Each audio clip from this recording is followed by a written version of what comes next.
e alunos, estamos de volta na nossa aula de Geografia. Sou a professora Cléia Heloísa, trabalho na Escola de Tempo Integral Almirante Tamandaré. Vamos trabalhar o componente de Geografia. Hoje nós vamos iniciar nossa aula trabalhando com o tema A diversidade social existente na sua comunidade. Só para retornar um pouquinho lá na nossa primeira aula, lembra que nós falamos sobre a diferença entre paisagem natural e paisagem cultural? E lembra também que a professora falou que nós iríamos trabalhar os povos que moram no campo, né? Os povos que moram e que têm contato mais de perto com essa natureza. Então nós vamos trabalhar os povos tradicionais do Brasil. Vamos conhecer os seus costumes, vamos conhecer um pouco da sua relação com a natureza, vamos conhecer como que eles extraem a sua sobrevivência da natureza, embora eles prejudiquem muito pouco a natureza, porque eles têm uma relação muito grande de respeito com a natureza. Mas no decorrer da aula a gente vai aprender tudo isso. Agora foco na aula, foco na professora Cléia. Ok? Papai, mamãe, pode vir também assistir a nossa aula, nos ajudar, contribuir com seu aluno, tá também contribuindo com todos nós, professores. Toda vez que o pai senta com o filho, ele está ajudando o seu filho e está ajudando também nós, professores. A gente agradece muito a participação de cada pai, de cada mãe, do tio, do irmão mais velho. Todos vocês são muito importantes nesse processo. Então, venham conosco falar um pouquinho sobre os povos tradicionais do nosso território brasileiro. Olha só, como que é a vida no campo? Como são as paisagens do campo? E quais as diferenças entre o campo e a cidade? Eu trouxe para vocês algumas imagens da nossa capital, Palmas, né, na nossa linda cidade, que tem muitos elementos da natureza, não é mesmo? Tem rios, tem árvores, muito verde. Então, assim, dá para a gente explicitamente verificar como essa paisagem foi modificada. Então, essa imagem que nós estamos olhando agora é a imagem do campo. Nós temos o que nessa imagem? Nós temos árvores, nós temos plantações, nós temos criações, nós temos casa. Já perceberam que a casa do campo ela é um pouco diferente da casa da cidade? As estradas. Logo mais vocês podem perceber que tem estrada, mas não tem asfalto, não é mesmo? Então, através da imagem, vocês já estão percebendo a diferença entre as paisagens do campo e a paisagem da cidade, não é mesmo? No campo, de modo geral, as pessoas têm um modo de vida mais ligado à terra e à natureza. É o caso da maioria dos povos indígenas e das populações tradicionais do Brasil.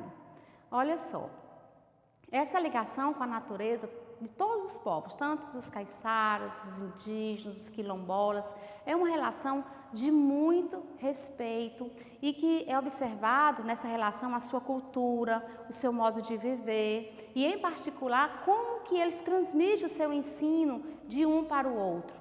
Então, é muito importante. Então, já que nós vamos falar sobre os povos tradicionais, é bom a gente aprender um pouquinho sobre a cultura de cada um deles.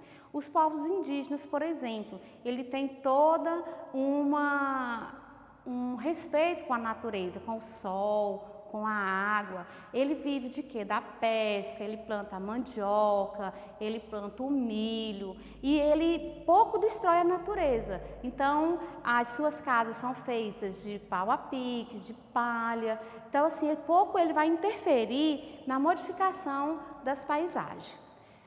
Nós temos também a comunidade quilombolas. As comunidades quilombolas são originárias dos homens que vieram e aqui no Brasil foram escravizados. Então, muitos deles fugiram daquela situação de escravo e procuraram lugares bem distantes, bem de difícil acesso. Então, eles montaram os seus quilombos. Então, hoje no Brasil, nós temos diversas comunidades quilombolas e eles têm toda uma forma também de tratar a natureza. Eles exploram o menos possível a natureza. Eles vivem também de extrair sementes da natureza, eles vivem da caça, da pesca, eles usam a própria natureza para construir as suas casas, para fazer os seus objetos, seus utensílios, e é uma comunidade extremamente rica na sua cultura. Eles preservam seus cantos, as suas músicas, a sua forma de dançar, de celebrar a vida. Então, os quilombolas são comunidades que vivem no campo e também têm uma relação de muito respeito, de muito amor com a natureza e pouco interfere nessa natureza. Nós temos também os seringueiros. Olha só essa imagem linda aí que vocês estão vendo de um seringueiro, comemorando o dia do seringueiro, né? E olha só a diferença já da casa dele, já é um pouco mais complexo, não é? Já tem o telhado, já tem energia elétrica, então essa paisagem ela foi um pouco mais modificada. Ele já está trazendo elementos da cidade para o campo. Vocês estão percebendo isso? Olha só, tem telha, né? Tem a energia elétrica, já tem vidro nas portas. Então, os seringueiros, eles também têm uma relação muito interessante, de muito respeito com a natureza. Os seringueiros vivem da extração do látex, das seringueiras. O látex dá origem à borracha, usada pelas indústrias para a fabricação de vários produtos. Eles praticam agricultura de subsistência e na época mais chuvosa do ano eles trabalham com a coleta de castanha. Mas, professor, o que é a produção de subsistência? É aquilo que você trabalha somente para você sobreviver. Você não vai plantar o arroz para vender, você não vai plantar o feijão para vender, você não vai criar o gado para vender. Tudo que você cria, tudo que você planta, ali é para a sua própria sobrevivência, então para se sustentar, né, se sustentar. Então, ele tem a produção de subsistência e mais a seringueira, que ele transporta, né, todo o látex para as grandes indústrias, que aí vai se transformar em vários e vários produtos que eu já citei para vocês aqui. Os seringueiros são de descendentes do Nordeste, por isso que eles gostam muito do forró e do ritmo nordestino.